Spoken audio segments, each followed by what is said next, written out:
This episode of Barca Talk is the first in a series of 3 that looks back at FC Barcelona's 2018-19 season.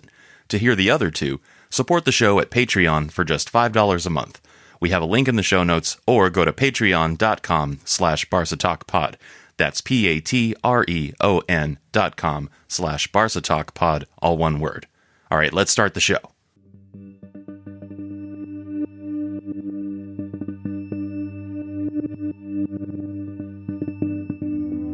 This is Barca Talk. I'm Brian Henderson. FC Barcelona's 2018-19 campaign brought another La Liga trophy to the Camp Nou, made it to their second consecutive appearance in the Copa del Rey final, and left the Champions League in the semifinal.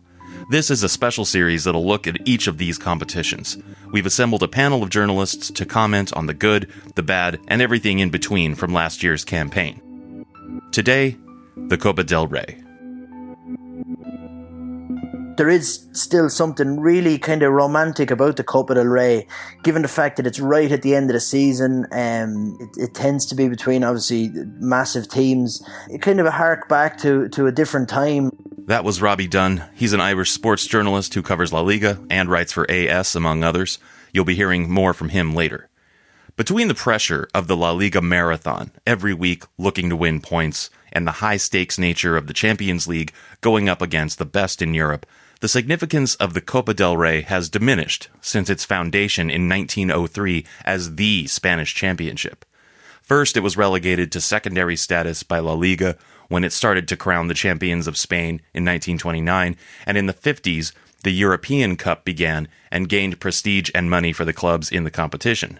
Now, the once great Spanish tournament has become the third most important trophy for the likes of Real Madrid and FC Barcelona. But for other clubs in Spain like Athletic Bilbao, Valencia, Sevilla, Atletico Madrid, even Alaves back in 2017, it remains an important trophy to fight for while titles in La Liga and the Champions League are more elusive to them. So if you're FC Barcelona, with deep pockets, a deep bench, and a desire to win the treble every year, how do you handle it? I think the most important, the key thing to be successful in club football is to have a very clear brand of play, a style of play, a brand of football, philosophy, whatever you want to call it, to have that really imprinted in your team. I think it's so important for a coach to be able to instill this idea of football amongst his players. And then, of course, you need the right players as well who are receptive enough to adjust to that system. That's Diego Lorraine. He's a TV presenter on Viva La Liga and a pundit on the Barca Live Match Center, and he does about 10 other jobs in football journalism too. He is a self-identified Barca purist. And what he's talking about isn't particular to the Copa del Rey, of course. But the topic of brand or philosophy at Barcelona has been in the air for at least the last few years. In Ernesto Valverde's 2 seasons, it has heated up. So where are we now? As a Barca purist, I don't understand what I'm watching. I don't see a style of football, a brand of play that I identify with or that made this club great in the past. And you're almost not really sure what you're going to get. Sometimes you'll see a Barca that will actually play the kind of football that you want to see from them, or, you know, kind of a copy image of it. Sometimes you see a Barca that is completely counterattacking, even to the point where they'll give up possession. That just doesn't compute in my brain. I understand that when, you know, there's a lot of people that have told me, well, Diego, you know, so many times during the Guardiola era, you saw Barca just dominate the ball and pass the ball back and forth and between the lines and trying to look for that pass, but they just couldn't break up that wall, and they need to come up with a plan B, so to speak. And I think there is some truth in that. And if we look at Luis Enrique, for example, I think he kind of implemented a plan B for those times where the possession-based football didn't work. But I think Valverde, what we're seeing from him is you know, to even start comparing that to, you know, Luis Enrique, or let alone to the Pep Guardiola era, then you know, we're going very, very wrong. The format of the Copa del Rey offers big clubs an opportunity to experiment, to treat this tournament like a laboratory, especially in the early rounds. Next up, we'll start diving into the details of Valverde's brand of football and his experiments in the Copa del Rey.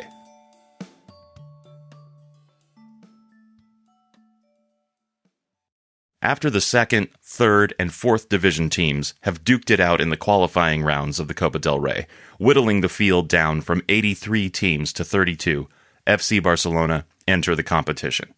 The round of 32 began the two-legged knockout style, all of the earlier rounds having been determined with a single match. Barca's first opponent was Cultural Leonesa from the Segunda B division, the same one that Barcelona B plays in, on the road in León. Barcelona won the first leg with one goal from Clement Lenglet in the 91st minute, holding Cultural scoreless, and they sealed it in the second leg at the Camp Nou in a 4-1 win, with goals from Munir and Malcolm and 2 from Denis Suarez. And it just kind of felt like Valverde was maybe trying to experiment a little bit in the Copa del Rey, which I don't think was a bad thing, to be honest with you. That's Roy Nimmer. He runs Mundo Albiceleste, a website and Twitter account that covers the Argentinian national team. This early round gave the most minutes to B team and squad players. Chumi and Juan Miranda came up from the B team for both legs, while Malcolm, Denis Suarez, and Munir got into the starting 11 as well, opportunities that they rarely saw in any other competition. So I'm all for giving the kids a chance because it's a grueling season. It's a, talking about 38 match season in the league, and who knows how many matches in the Champions League if you do make the final. Start a mixture of the kids, mixture of the senior players, see how they blend type of thing. I don't think it was a bad idea, to be honest with you.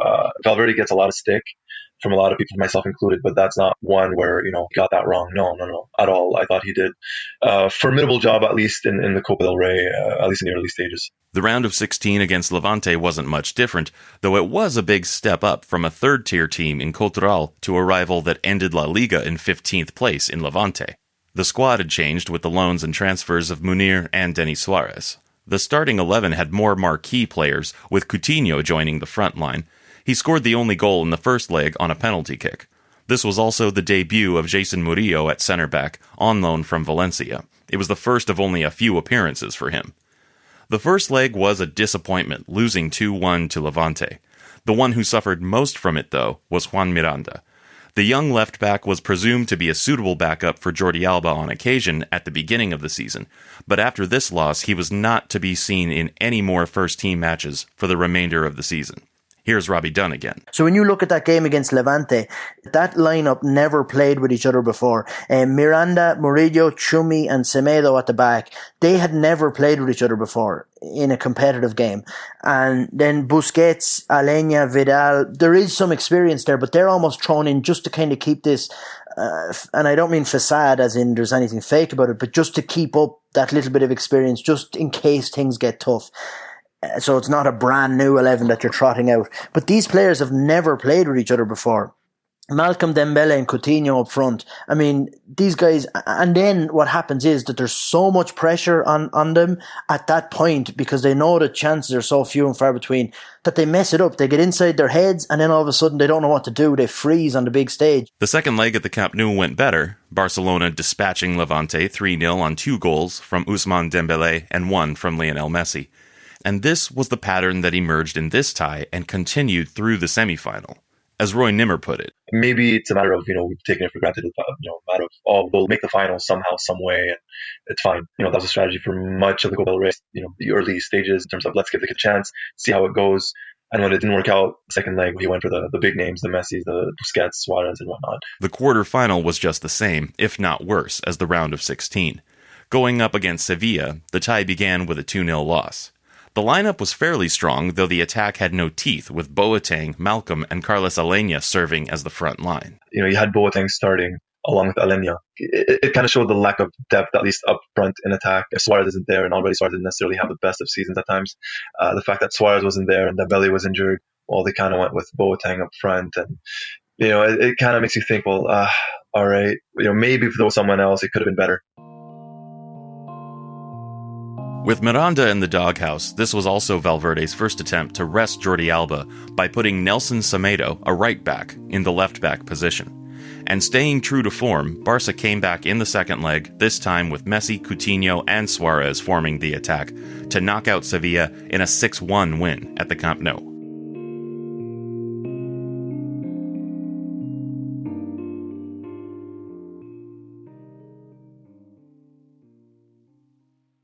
When the semi-final draw pitted Barcelona against Real Madrid, excitement for the tournament grew, though the competition between the two Spanish giants was not as tense as it has been in the past. Here's Diego. The relationship between at least the players is not as tense anymore. Although I'm not going to lie to you, Brian, I was kind of one of those fans watching those games with a lot of excitement, because I like that. I like rivalries to be fierce, for the competition to stay ripe and healthy, and of course never to get out of hand and aggressive, or not too aggressive anyway. I don't want to see anybody get injured or people get their eyes poked out. Rest in peace, Tito Villanova. But I do like it when the relations are not good. I mean, when I see all the clapping, the hugging before and after the match and the sweet talking, I'm thinking, guys, this is El Clásico. The first leg was a 1-1 draw, the one goal for Barcelona coming from Malcolm. Despite the presence of Luis Suarez on the pitch, his ability to score goals seemed to be held back by the absence of Messi and a lack of chemistry with Malcolm or Coutinho. Messi returned to the starting 11 for the second leg, and Suarez scored 2 goals. A third came on an own goal by Rafael Varane.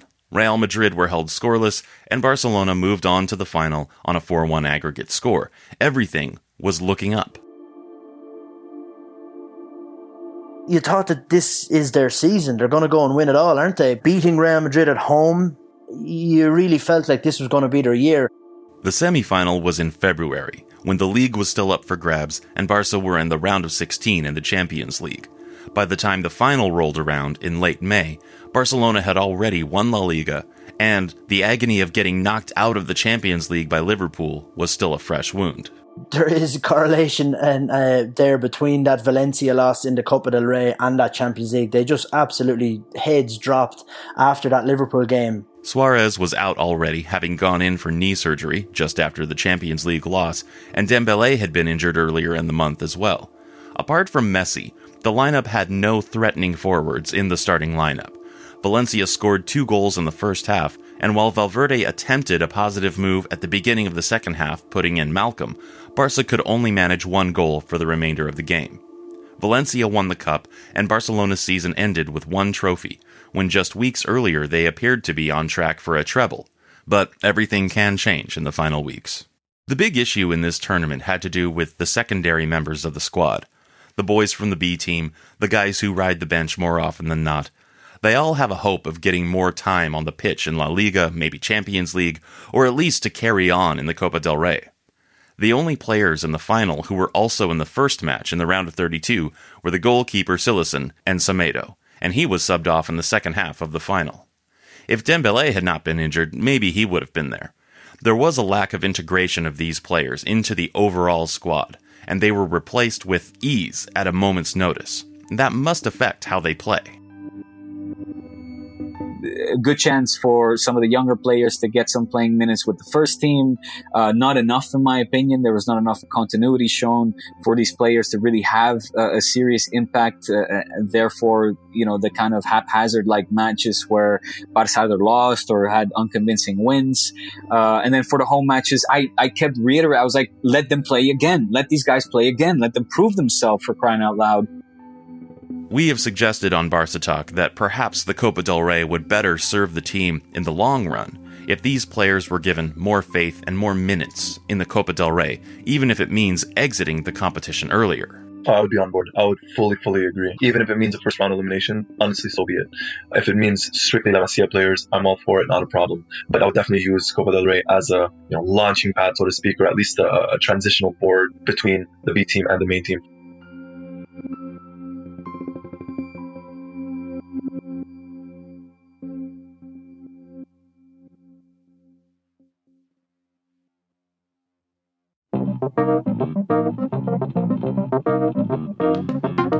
Thanks to the members of our panel today, Robbie Dunn, Diego Lorraine, and Roy Nemmer.